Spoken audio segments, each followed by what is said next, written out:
मेरे प्यारे युवा, देश के सामने, देश के नौजवानों के सामने नशा एक बहुत बड़ा संकट बनता जा रहा है। नशा मुक्त भारत ये हम सबका सामूहिक दायित्व होना चाहिए।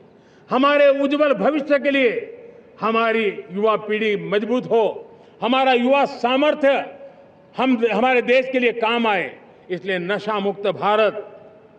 पिछले दिनों माय भारत के वॉलंटियर्स ने, देश के एनजीओ ने, देश के सामाजिक सांस्कृतिक संगठनों ने, देश के आध्यात्मिक पुरुषों ने मिलकर के नशा मुक्त भारत का 100 सप्ताह का एक कार्यक्रम तय किया है। 100 सप्ताह तक एक अभियान चलने वाला है। मैं हर परिवार को कहना चाहता हूं कि आप भी इस अभियान का हिस्सा बने, आप इसके साथ जुड़िए और देश के नशा मुक्त भारत के सपने को पूरा करने के लिए आप आगे आइए।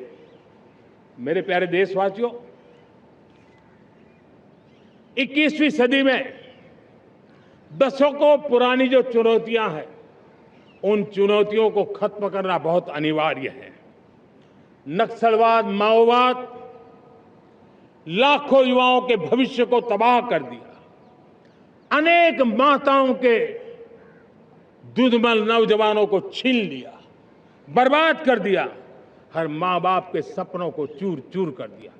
इस नक्सलवाद ने 4 दशक तक हिंदुस्तान के बहुत बड़े हिस्से को, बहुत बड़ी आबादी को दबोच करके रखा था, बंदूक के नोक पर दबोच करके रखा था, संविधान की धज्जियां उड़ा दी थी और देश के सामान्य नागरिकों की रक्षा में 3,500 से ज्यादा हमारी पुलिस के, सुरक्षा बल के जवान शहीद हो गए। युद्ध के अंदर जितने सैनिक मरते हैं, उससे ज्यादा हमारे पुलिस जवानों को जान की बाजी लगानी पड़ी ताकि देश के सामान्य मानवी को सुरक्षा मिले।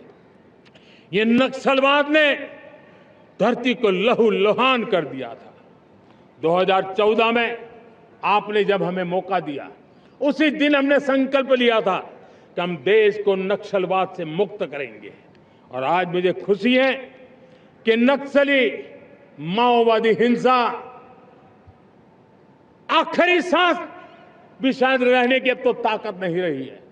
पूरी तरह उसे खत्म करने की दिशा में जहां पर कभी नक्सलवादियों की गोलियां चलती थी, जहां पर कभी धरती रक्त रंजित रहा करती थी, आज उसी नक्सल क्षेत्रों में, उसी इलाकों में नक्सल मुक्त होने के कारण विकास, विश्वास और प्रयास का तिरंगा लहरा रहा है।